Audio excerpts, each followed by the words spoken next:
En el siguiente video se presenta el proyecto final de ecuaciones diferenciales y modelado de sistemas, en el cual se realizó el modelado y la linealización de un bioreactor productor de hidrógeno. Nosotros somos alumnos del tercer semestre en nanotecnología y nuestros nombres son Marisol Morales Faustino, Fernanda Bolas Velázquez y David Misael Martínez Sánchez. Primero debemos conocer cómo es nuestro sistema. Como podemos observar, nuestro sistema consta de dos tanques, al que podemos denominar B1 y B2. A nuestro tanque B1 van a entrar desechos orgánicos que se van a degradar generando hidrógeno y algunos otros desechos que van a ser provistos para el segundo tanque y el cual los va a utilizar para generar metano y van a salir algunos residuos que no son útiles. Como vemos, debe haber agitación. Esta agitación debe estar para que todo el desecho orgánico y todos los nutrientes que necesitan los microorganismos se encuentren distribuidos de manera homogénea y así evitar que a algunos les lleguen más y otros menos y esto provoque muerte en nuestro número de microorganismos. También podemos ver que nuestro hidrógeno y nuestro metano se van a guardar en contenedores, pero se debe decir que ahí no solo va a haber este tipo de gas, ya que durante los procesos de degradación también se puede generar algunos otros gases como CO2, por lo que después tendría que llevarse a cabo un destilado, pero es un destilado muy simple. Ahora bien, para nuestro proyecto solo se tomó en cuenta la primera parte del bioreactor, despreciando la segunda. Aquí tenemos las ecuaciones que van a describir el comportamiento de nuestro sistema. La primera nos representa la salida de hidrógeno que va a haber. La segunda, que ya empieza con nuestras variables de estado, va a definir la cantidad de azúcares que hay. La que sigue nos va a representar la cantidad de aminoácidos presentes, después la cantidad de ácidos grasos, la que sigue la cantidad de acetato, luego cuántos compósitos tenemos, cuántos azúcares complejos tenemos, cuántas proteínas tenemos, cuántos lípidos tenemos y cuántos microorganismos que degradan azúcar y aminoácidos tenemos y cuántos microorganismos que degradan ácidos grasos tenemos. Ahora, para poder entender mejor el sistema hay que ir paso a paso. Aquí tenemos la ecuación que nos va a dar cuánto hidrógeno se produce. Tenemos que ver una forma de relacionar la cantidad de componentes que estamos introduciendo como azúcar, proteínas, compósitos, todos ellos, a nuestro sistema con la cantidad de hidrógeno que se produce, por lo que vamos a tener una variable físico-química. Esta está representada por YH2, seguido de a partir de qué lo estamos produciendo, de azúcar, de ácidos grasos o bien de aminoácidos.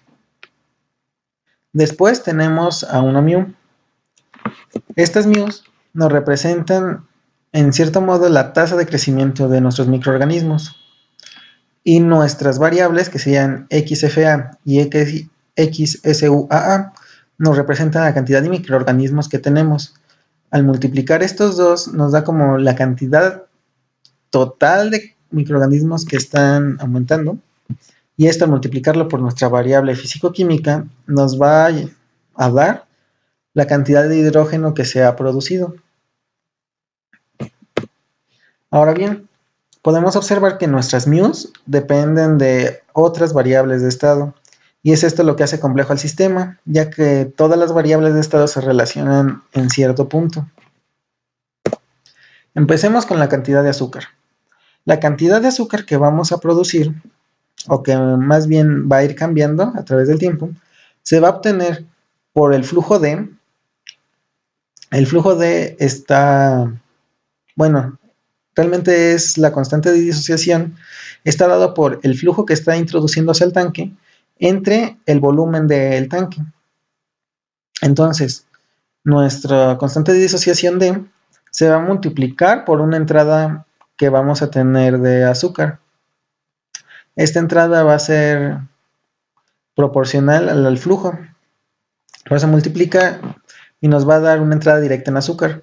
Luego le tenemos que restar los azúcares que ya teníamos en este tanque y le vamos a sumar los azúcares complejos que se están degradando en azúcares más simples que podemos utilizar.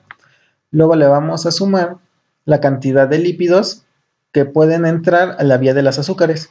Como vemos en la imagen de abajo, los lípidos van a pasar primero a triacilgliceroles y de ahí se van a degradar en glicerol, que entra a la vía de los azúcares, y en ácidos grasos, que va a seguir con la vía de los lípidos. Por lo que aquí tenemos nuestras dos constantes, la que nos va a decir cómo se están degradando los lípidos y cuántos de esos lípidos se están convirtiendo en azúcares. Y finalmente tenemos que restar la cantidad de azúcares que se están utilizando para el crecimiento de nuestra colonia y no para producir hidrógeno. Tenemos nuestra segunda variable de estado que representa a los azúcares complejos que se están... ¿Cómo está cambiando la cantidad de azúcares complejos? Tenemos que vamos a quitar los azúcares complejos que ya teníamos y los azúcares complejos que se están degradando y le vamos a sumar los azúcares que se están obteniendo de compósitos. Los compósitos son una mezcla de varias sustancias orgánicas que se pueden degradar en azúcares complejos, en proteínas o en lípidos. Por ello aquí metemos a los compósitos, porque los compósitos pueden dar origen a ciertos azúcares complejos. Después tenemos los compósitos, cómo van a ir cambiando. Aquí vemos que va a haber una entrada de compósitos que va a ser proporcional a la disociación y igualmente al flujo que estamos metiendo a nuestro sistema. Vamos a restarle los compósitos que ya teníamos y los compósitos que se están disociando para producir otros compuestos, como pueden ser azúcares, proteínas o lípidos. Ahora, ¿los lípidos de qué van a depender? Van a depender de los lípidos que ya teníamos, que vamos a restar, los lípidos que se están deshaciendo para formar o bien azúcares o bien ácidos grasos. Y finalmente, le vamos a sumar la obtención de lípidos que tenemos a partir de los compósitos. Finalmente tenemos la cantidad de bacterias o de microorganismos que degradan azúcares y aminoácidos, que va a estar dada por la cantidad que ya teníamos, más la forma en la que van creciendo según la cantidad de azúcares, más la forma en la que van creciendo según la cantidad de aminoácidos. Ahora, para las siguientes dos variables nos vamos a ir un poco más rápido porque son muy parecidas a la de los azúcares. Para el cambio de aminoácidos vamos a tener que va a haber una entrada constante o proporcional a nuestra constante de disociación de aminoácidos. Le vamos a restar los aminoácidos que ya teníamos y le vamos a sumar los aminoácidos que se obtienen de la degradación de proteínas y le vamos a restar los aminoácidos que se están utilizando para el crecimiento de nuestra colonia, ya que estos aminoácidos no están siendo degradados para producir hidrógeno. Ahora estamos con los ácidos grasos, de los cuales igual vamos a tener una entrada de ácidos grasos, vamos a restar los que ya teníamos. De nuevo viene lo que habíamos explicado, como hay dos vías, ahora vamos a tomar de los lípidos que se están degradando, cuántos se están convirtiendo en ácidos grasos, y finalmente estamos descartando o descontando los ácidos grasos que no se están utilizando para la producción de hidrógeno, sino para el crecimiento de nuestra colonia. Ahora bien, lo que hacemos para generar nuestro modelo es ir definiendo algunas cosas, como cuánto vamos a hacer, de cuánto van a ser nuestros incrementos, y definimos que van a ser de 0.01. Ahora vamos a definir a nuestra n, que va a ser el número de muestras que vamos a tomar. Nosotros queremos llegar hasta el 20,000, por lo que si vamos a tomar 20,000 y van a ser incrementos de 0.01, vamos a tener 2 millones de muestras. Inicializamos un vector con 10 filas para nuestras 10 variables de estado y en el número de columnas para todas nuestras muestras. Definimos a su diferencial con los mismos valores de filas y columnas, a su función en base a x, luego a su g de x, que va a representar a la constante d que va a multiplicar a cierta parte de la ecuación, y nuestra constante de disociación. Esta, como ven, solo tiene una fila y es porque es un mismo valor para todos. También creamos nuestro vectorcito para la cantidad de hidrógeno que vamos a obtener y hacemos nuestras variables del tiempo. Definimos nuestras constantes de flujo, en las cuales, como vemos, son números constantes que nos van a decir cuántos azúcares, cuántos aminoácidos, cuántos ácidos grasos y cuántos compósitos estamos ingresando según el flujo. Por lo que estas constantes o estas cantidades de azúcar, aminoácidos, ácidos grasos y compósitos que van ingresando solo pueden verse afectadas por cuánto flujo le metamos, ya que, como vemos, la cantidad que vamos a meter es constante.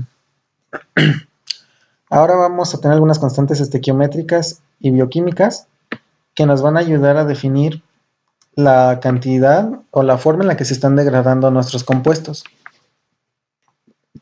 Una vez que definimos nuestras constantes y les dimos nuestros valores, vamos a entrar con la parte de programar la solución de nuestra ecuación diferencial por el método de Euler. Lo que hacemos es definir un ciclo for que va a hacer que avancemos en el tiempo desde el primer espacio hasta el último, que sería 2 millones. Y definimos nuestra primera condición.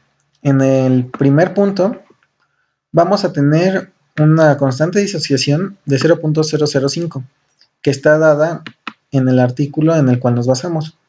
Definimos nuestras condiciones iniciales para cada una de nuestras variables de estado y definimos la cantidad de hidrógeno que tenemos, que en este caso, como vamos iniciando, pues sería igual a 0.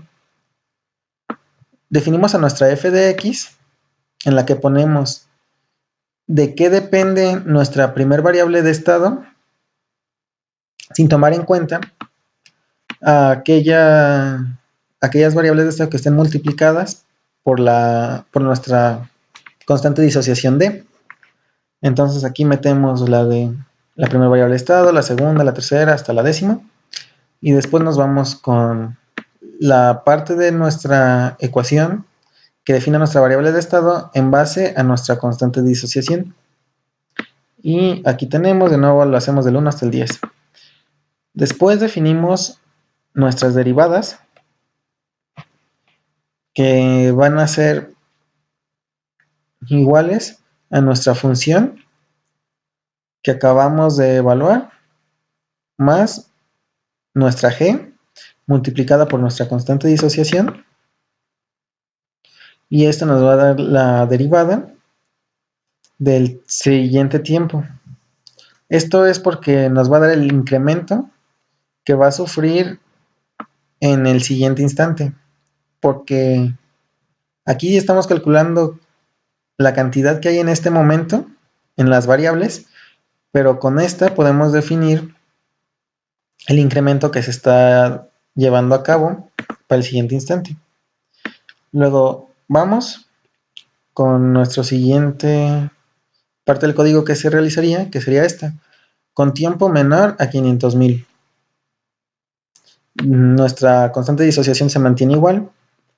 Vemos que nuestras derivadas, o más bien nuestras variables de estado, su valor va a depender de la variable de estado anterior, del valor que tenía anteriormente, más nuestra diferencial de la variable de estado que definimos arriba, por el pequeño lapso de tiempo que se aumentó por dt, y así con todas nuestras variables de estado. Y vemos que Q solamente va a depender del valor nuevo de nuestra variable de estado que multiplique a nuestras constantes que ya conocíamos. Ahora bien, vemos que se define a f de x y a g de x exactamente igual que arriba. Y de nuevo nuestra diferencial se define igual. Avanzamos. Y ahora lo tenemos con el tiempo mayor o igual a 100,000. Y de nuevo es lo mismo, se realiza todo el proceso, pero aquí cambia la constante de disociación. Aquí ya lo único que va a cambiar en nuestras condicionales es nuestra constante de disociación, ya que tenemos que irlo aumentando conforme va pasando el tiempo. Finalmente, ya que definimos nuestras constantes de disociación y toda nuestra solución de ecuaciones diferenciales por el método de Euler, vamos a realizar las gráficas de nuestro sistema y las vamos a comparar con el sistema que ya teníamos, obteniendo los siguientes resultados. Como podemos observar en la parte superior están nuestros resultados y en la parte inferior están las gráficas que se obtuvieron del artículo que estuvimos revisando, que se llama Mathematical Modeling of Anaerobic Digestion with Hydrogen and Methane Production. Como podemos observar, nuestras gráficas son exactamente iguales, lo que nos puede demostrar que hicimos de manera correcta nuestro modelado. Pero este es según las variables de estado y nosotros nos enfocamos un poco más en nuestra producción de hidrógeno, que es lo que realmente nos importa. Como vemos, las gráficas también son iguales. En la parte derecha podemos observar nuestra gráfica. En azul podemos ver la cantidad de hidrógeno que se va creando y en amarillo podemos ver cómo va cambiando nuestra constante de disociación. Vemos que empezamos con una producción de hidrógeno constante y después sufre un pico. Este pico puede darse por nuestro aumento en nuestra constante de disociación o nuestro flujo. Y vemos que hay un gran aumento y después hay una bajada. Eso puede llevarse a cabo por un aumento de bacterias o de microorganismos que están degradando. Aumenta muy rápidamente el número de microorganismos que está degradando y eso hace que aumente la cantidad de hidrógeno. Pero después los recursos o la forma en la que se distribuyen deja de ser suficiente por las condiciones que nosotros tenemos y la cantidad de microorganismos empieza a bajar. Y después empieza a subir la cantidad de nuevo de hidrógeno, se mantiene constante y vuelve a subir y luego se mantiene constante. Como vemos, el único punto donde no es tan estable nuestro sistema es en esta zona. Es importante notar este tipo de cambios, ya que uno podría creer que si se está generando mucho hidrógeno, lo único que tendríamos que hacer es poner un tanque más grande para evitar que nosotros limitemos a nuestras bacterias, a nuestros microorganismos. Pero esto puede llegar a ser desventajoso, ya que al mismo tamaño del tanque puede evitar que en un principio sea muy viable el proceso. Podría disminuir la cantidad de hidrógeno que se produce en un inicio, ya que la constante de disociación es inversamente proporcional al volumen. Y si el volumen aumenta, la constante de disociación disminuye y eso hace que disminuya la producción de hidrógeno. Por lo que se necesita buscar un tanque que esté en un tamaño intermedio y aunque suframos unos avances relativamente bajos, nuestra producción de hidrógeno puede ser más estable y más aprovechable que si tuviéramos un tanque muy, muy grande. Bueno, ahora vamos con las ecuaciones diferenciales.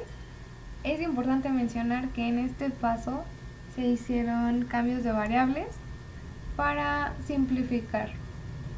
Por ejemplo, se puso x1 que corresponde a la concentración que tenemos en esta parte, que es la concentración de degradadores de tipo LCFA. Y también en esta parte se hace la derivada, que corresponde al cambio a través del tiempo de las concentraciones. ¿Y por qué se hace esto? Pues se hace porque nos da la dinámica del sistema y pues su funcionamiento, ¿no? En esta parte podemos ver que relacionan a D, que es una constante, la cual está dada por el flujo sobre el volumen. es el flujo de entrada. Y en esta parte tenemos también un parámetro estequiométrico que va a ser el correspondiente a nuestra concentración. Y aquí hay otro parámetro, pero este es bioquímico, que también corresponde a nuestra concentración. Posteriormente se multiplica por la tasa del crecimiento de la biomasa. En este caso, en X1 se relaciona con la concentración de ácidos grasos. En el caso de X2 se va a relacionar con la concentración de monosacáridos. Aquí está. Pero no solamente con monosacáridos, sino también con aminoácidos, que corresponde a esta variable. Pasamos ahora a nuestra tercera derivada, que es lípidos. Como ya vemos, pues aquí están nuestras constantes. Y en este caso, pues nos va a relacionar también a la concentración de compósitos. Y bueno, en la derivada número 4 también tenemos a los compósitos, y al igual que en la 5, lo único que vemos que cambia son las Fs, que corresponden también a un parámetro estequiométrico correspondiente a nuestra concentración. Ahora se tiene nuestra derivada número 6, que corresponde a la derivada de la concentración de compósitos. Y bueno, esa derivada relaciona nuestra constante D y también la diferencia entre la concentración de entrada y la concentración actual. Eso pues para saber cuánto es lo que va sobrando. Y también se le disminuye una constante bioquímica, y esta a su vez va multiplicada por la concentración. En la número 7 tenemos que es de carbohidratos.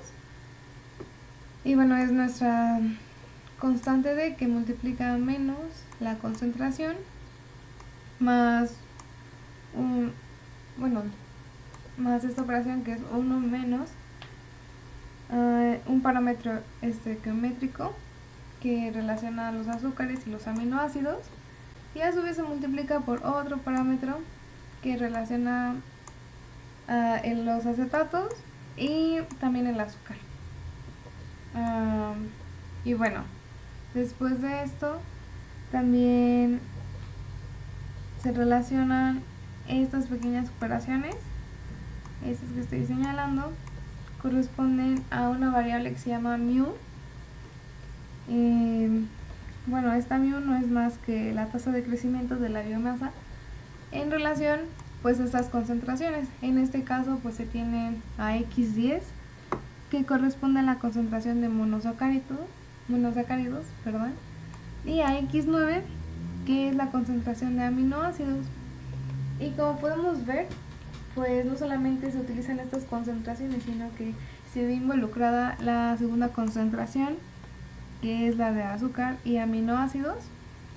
Y bueno, pues aquí vemos que tiene sentido porque estas constantes, que son parámetros, también se relacionan justo con estas concentraciones. Y no dejamos atrás a la concentración número 8, que son ácidos grasos, y que a su vez relacionan a la concentración número 1, que es concentración de LCFA, degradadores. Y así vamos viendo cómo nuestras ecuaciones diferenciales pues van agarrando forma y se van relacionando entre sí, dándole cuerpo a todo este proyecto. Ahora X8, que corresponde a la concentración de ácidos grasos, pues relaciona la concentración de entrada, la de salida, nuestras constantes y los parámetros, así como a la concentración de lípidos, que sería X3, y a la concentración de degradadores LCFA, que corresponde a X1, y bueno, pues sus respectivos parámetros bioquímicos aquí están. Ahora pasamos a la concentración de los aminoácidos, que es X9. Y bueno, a través del tiempo el cambio se da de la siguiente manera. Nos relaciona una concentración de entrada menos una de salida, que multiplica nuestra constante D. Y bueno, a su vez se le suman ciertos parámetros bioquímicos, como KMSUAA, que corresponde a azúcares, aminoácidos. Y a su vez, bueno, tenemos nuestra concentración de X9, como dijimos, aminoácidos, y a X10, que corresponde a monosacáridos. Por supuesto, a nuestra segunda concentración, que son azúcares y aminoácidos degradadores. Por último tenemos nuestra ecuación diferencial número 10, que corresponde al cambio a través del tiempo de la concentración de monosacáridos. Igualmente nos relaciona la entrada de la concentración, la salida y pues nuestra constante D. Nuevamente parámetros y concentración de carbohidratos, que es el que es el número 5, más otros parámetros que, bueno, en este caso tenemos que son azúcares y lípidos, y que se relacionan con la concentración de lípidos. Y ahora está multiplicando a nuestra mu, que relaciona concentraciones de monosacáridos y de aminoácidos, así como la concentración de azúcares y ácidos y aminoácidos degradadores, que es X2. Bueno, una vez obtenidas todas las derivadas, pues se puede separar en una función que parte de la siguiente manera. Esta es la derivada de x igualada a f de x más g de x por d. Y bueno, esta ya es nuestra matriz en espacio de estados, y lo único que se hizo fue separar estas variables que multiplican a nuestra d de toda la ecuación anterior. Y bueno, una vez obtenida nuestra matriz en espacio de estados, se procedió a realizar una linealización. Para esto pues se obtienen las derivadas parciales, como podemos ver, de cada una de las funciones. Y bueno, en la primera función solamente es derivable parcialmente con la concentración número 1, que es degradadores de tipo LCFA, y la concentración de ácidos grasos. En todas las demás concentraciones no influyen en esta función. En nuestra segunda función ya no influye nuestra concentración número 1, sino que corresponde a la concentración número 2, que es de azúcares y aminoácidos degradadores, así como a la concentración de aminoácidos y también de monosacáridos. Todas las demás, pues, como no tienen derivadas parciales, pues se hacen cero. En la función número 3 tenemos que se puede derivar parcialmente de la concentración de lípidos y también de la concentración de compósitos, que sería esta. Como nos podemos dar cuenta, estas derivadas ya pues solamente nos están arrojando constantes, y bueno, eso es importante porque de esta manera se va a obtener el jacobiano, que se explicará más adelante.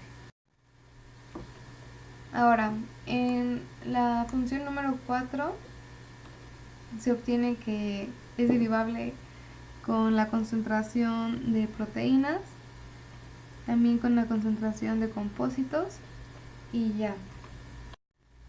En la número 5 es derivable con la concentración de carbohidratos y también con la de compósitos. En la número 6 solamente es derivable con la de compósitos. La número 7 pues es derivable con nuestra concentración de degradadores de tipo LCFA, también con la concentración de azúcares y aminoácidos degradadores. Pues es el siguiente. También es derivable con la concentración de ácidos grasos, con la concentración de aminoácidos y también con la concentración de monosacáridos.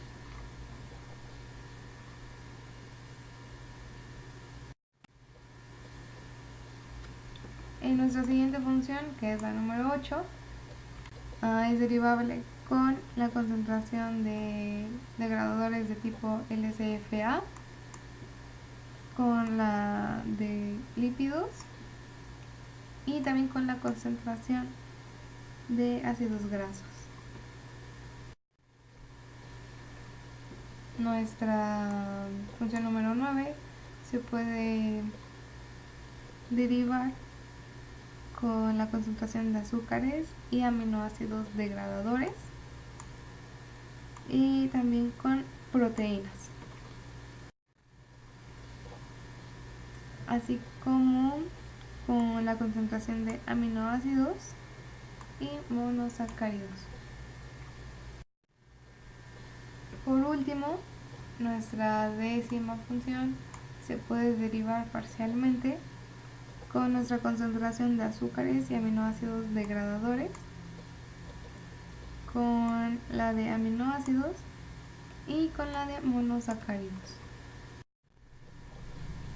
Una vez obtenidas todas las derivadas parciales, se ordenan en una matriz de 10 por 10 de la siguiente manera, en donde si hubo derivadas parciales, pues en este punto se mencionan, ya que al ser pues grandes se hizo por comodidad que se pusieran así. Y bueno, donde no hubo derivadas parciales, pues se pusieron ceros. Bueno, es importante la linealización, ya que esas variables pueden combinarse y generar distintas aproximaciones lineales. Muy bien, una vez hecho todos los cálculos para obtener las derivadas parciales, se procede a obtener la matriz jacobiana. Esta matriz está representada por todas las derivadas parciales. Se representa por la letra A, una matriz de 10 por 10, que va desde la derivada parcial de F1 sobre X1 hasta la derivada parcial sobre F10 de X10. Es decir, va a pasar desde X1 hasta X10. Posiblemente obtenemos nuestra matriz B y la matriz C. Bien, obtendremos ahora nuestra matriz A en términos numéricos. Para esto usaremos nuestro artículo de referencia y específicamente la tabla número 2, la cual nos da las constantes estequiométricas. Con esto le daremos valores numéricos a nuestra matriz jacobiana, esta, y posteriormente sustituyendo en las ecuaciones obtenemos nuestra matriz A, la siguiente matriz. Esta matriz va a ser otra vez igual 10 por 10, pero ya con valores numéricos.